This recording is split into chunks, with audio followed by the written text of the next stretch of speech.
So hello everyone, I hope you are doing well. So एक बहुत बड़ी update निकल के ये आ रही है कि रिसेंटली एनआईए ने यानी कि नेशनल इन्वेस्टिगेशन एजेंसी ने अभी रिसेंटली 15 ऐसे टेररिस्ट को अरेस्ट किया है, जो कि एनआईए के जो अब तक का सबसे बड़ा एक रेड था, जो कि कुछ लोकेशंस में यानी कि महाराष्ट्र कर्नाटका जैसे स्टेट में वहां पर 44 लोकेशंस में रिसेंटली रेड किया कल के डेट में। और उन्होंने 15 से बोल सकते हैं नामचीन आतंकवादियों को पकड़ा है, जो कहीं न कहीं ये प्लानिंग कर रहे थे खासकर कि पुणे, कोल्हापुर, सतारा जैसे इलाकों में या फिर डिफरेंट प्लेसेस में आईईडी को ब्लास्ट करने का। पूरी कहानी को समझेंगे खासकर इस वीडियो में।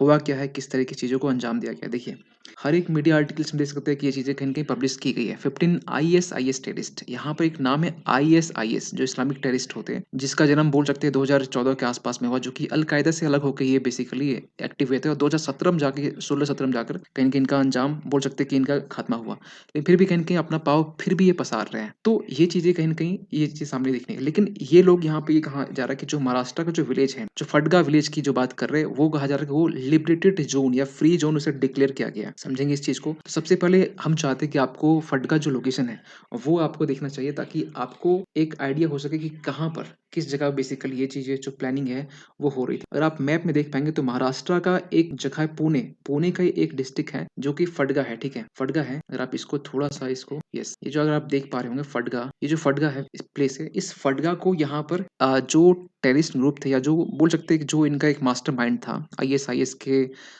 तौर तरीके से जो चल रहा था, वो बेसिकली इस जगह का नाम दिया था अल शाम। अल शाम बेसिकली एक अरबी लैंग्वेज है।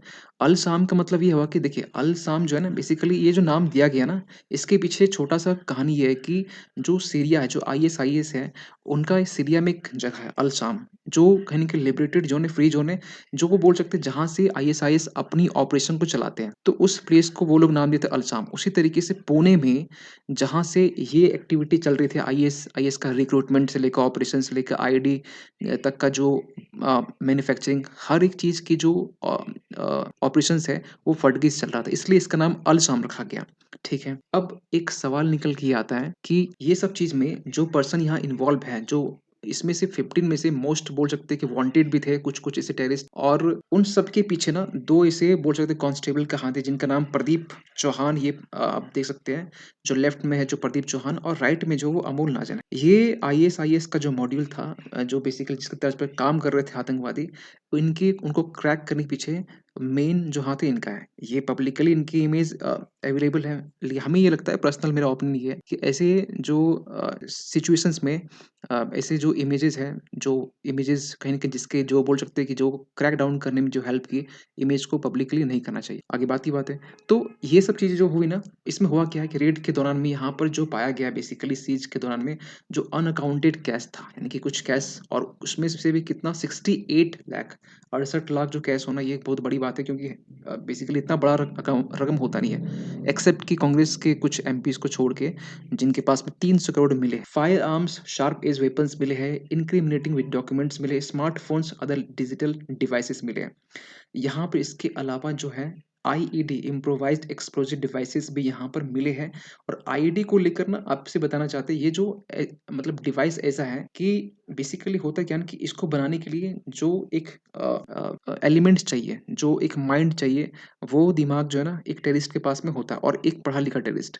तो उन्हें मालूम होता है कि जो वॉशिंग मशीन जो टाइमर होता है वो क्या होता है, थर्मोमीटर क्या होता है, special wire 12 what bulb use होता है, इसमें 9 वॉट का बैटरी यूज़ होता है। फिर इसमें बैटरी जो बेकिंग सोडा होता है वो यूज़ होता है, माचिस के तिल्ली यूज़ करते हैं। मतलब ये लोग एडवांस वर्ज़न में चले गए। ये सब जो चीज़ें हैं ना, पहले यूज़ हुआ करता नहीं था, ख़ासकर आईडी बनाने में, लेकिन अब जो है ना, ये एडवांस वर्ज़न में चले चुके हैं। और यहाँ तक नहीं, ये लोग बेसिकली जो जिस मॉड्यूल पर काम कर रहे थे, अल सुफ़ा मॉड्यूल। अल सुफ़ा मॉड्यूल क्या होता है, इसको सुन लीजिए। अल सुफ़ा मॉड्यूल जो है ना, ये बेसिकली जब आईएसआईएस जब सीरिया में थे 2018 से पहले, तो जिस जिस जगह पर वो अपना ऑपरेशन चला रहे थे, तो वो नाम दिए थे अल सुफ़ा। और यहाँ से ये बेसिकली 220 वर्ग किलोमीटर तक फैला हुआ था, और यहाँ से अपनी ऑपरेशंस को खासकर अंजाम दे रहे थे। तो यहाँ पर बेसिकली इन्होंने ये स्टार्ट किया। और आपको मालूम है कि 2018 के बाद में सीरियन आर्मी वहाँ का पर कब्जा हो जाता है, तो अल सुफ़ा जो जगह है ना, वो बेसिकली सीरिया में है। तो इस तर्ज पर यहाँ पे काम हो रहा था, लेकिन हुआ क्या है, सुन लीजिए ध्यान। लिबरेटेड ज़ोन या फ्री ज़ोन तो डिक्लेयर करने के बाद में ये लोग जो काम कर रहे थे, जिस आइडियोलॉजीज़ पर ये काम कर रहे थे, जिस मोटिवेटेड थे, वो बेसिकली जिहाद, खिलाफत जो आईएसआईएस जो माइंडसेट है उस आइडियोलॉजीज़ पे ये लोग काम कर रहे थे। और जो लोग को रिक्रूट कर रहे थे ना, ऐसे लोग को रिक्रूट कर रहे थे जो लोग बेसिकली जो अनएम्प्लॉयड हैं, जो लोग इस माइंडसेट से कहीं न कहीं इत्तेफ़ाक रखते हैं। तो ये लोग क्या करते थे, इन लोगों को जो लोग रिक्रूट किए उन लोग को ब्यात ब्यात क्या होता है? ये बेसिकली आईएस का जो खलीफा होता है वो उसका जो एलिगेंस यानी ओथ एक बोल से शपथ दिलवाना, ठीक है? कि हम लोग डेमोक्रेसी को नहीं मानते, हम लोग खलीफा को मानते हैं। खलीफा यानी कि आप बोल सकते हैं अरब स्प्रिंग के बाद में जो डेमोक्रेसी का डिमांड उठा था ख़ासकर अरब वर्ल्ड में, तो इसके बाद में खलीफा जो वर्ड है ना कहीं न कहीं एक गुम-सा गया है। तो ये लोग ख़ासकर उस चीज़ को, उस कॉन्सेप्ट को फिर से लाना चाह रहे हैं। लेकिन ये लोग जो है ना देखिए, जो अल-सुफ़ा के नाम पे या आप बोल सकते हैं अल-शाम जो बेसिकली जो जगह का नाम दिया गया, वो इसका शॉर्ट फॉर्म है, लेकिन जो इसका एक लॉन्ग फॉर्म है अल-द्वाला अल-इस्लामिया फ़ियाल इराक वल शाम, ये इसका शॉर्ट फॉर्म है जो इराक में। लेकिन सवाल निकल के आता है कि ठीक है, ये सब चीज़ में जो कुछ ऐसे भी इम्पोर्टेंट ऐसे बोल सकते हैं बड़े-बड़े जो टेररिस्ट थे जिनके ऊपर रिवॉर्ड था, एक बोल सकते हैं कि बहुत बड़ा एक रकम था, वो भी इस 15 टेररिस्ट में से अभी पकड़े गए हैं।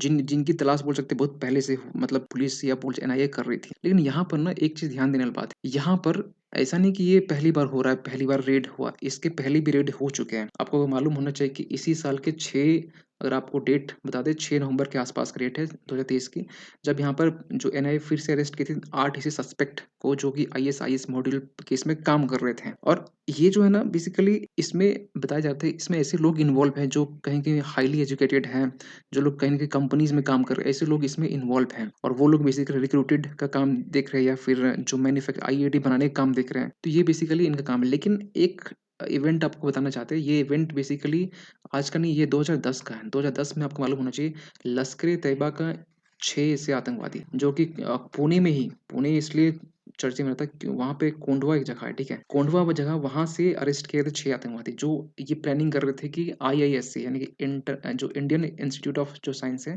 इंडिया इंस्टीट्यूट ऑफ साइंस, यहाँ पर अटैक करने की ये लोग प्लानिंग कर रहे थे। और कहीं न कहीं ये जो प्लानिंग है इसको फ़ेल किया गया था। तो ये चीज़ें पहले भी हो चुकी है और मल्टीपल्स जो अभी अरेस्ट है वो हो रहे हैं। अभी देखा जाए 5 साल में कम से कम 900 से प्लस जो टेररिस्ट है वो अरेस्ट हुए हैं 5 साल में। हर 1 साल कहीं 100 प्लस हो रहे हैं। तो इसमें सबसे बड़ा जो रोल है ना वो एनआईए का है। एनआईए जो बेसिकली यहाँ पर नेशनल इन्वेस्टिगेटिव जो एजेंसी है उनका है। जो 2008 के बाद यानी कि 26/11 अटैक के बाद में इस बॉडी को बनाया गया जो बेसिकली डील करता है किससे? टेररिस्ट से।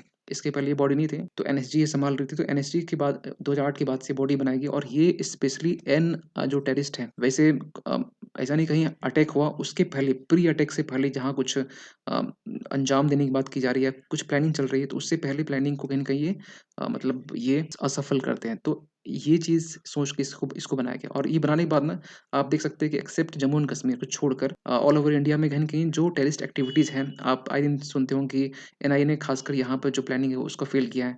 तो कहीं न कहीं रुक-सा गया है। जो नहीं तो आप देखते हैं 2008 के बाद से हर दिन, हर साल कहीं न कहीं ब्लास्ट हो रहे हैं, बम ब्लास्ट हो रहे हैं। 1992-93 बाद से हर हर साल कहीं न कहीं ब्लास्ट हो रहे हैं। तो ये चीज़ें पॉसिबल हुआ और कहीं न कहीं हमारा देश सुरक्षित है ऐसे ऑफ़िसर्स के हाथों में। तो आपका क्या मानना है कि अभी जो रिसेंटली जो रेड हुआ है, ये रेड एक बड़े स्केल में होना चाहिए और भी बड़े स्केल में क्योंकि अभी तो 15 है ना, ऐसा नहीं 15 ही लोग हैं, इसमें और भी लोग होंगे। बहुत बड़े नंबर में क्योंकि इंडिया आज के टाइम में सबसे मोस्ट पॉपुलेटेड जो कंट्री वो है। तो यहाँ पर ऐसे भी लोग होंगे जो जिसका ब्रेन वॉश करके ईज़िली कहीं न कहीं वो ब्रेन ड्रेन करके कहीं वो आईएसआई जॉइन कर सकते हैं। क्या लगता है आपको? कमेंट कर सकते हैं। मिलते हैं किसी अगली वीडियो में, तब तक के लिए थैंक यू सो मच।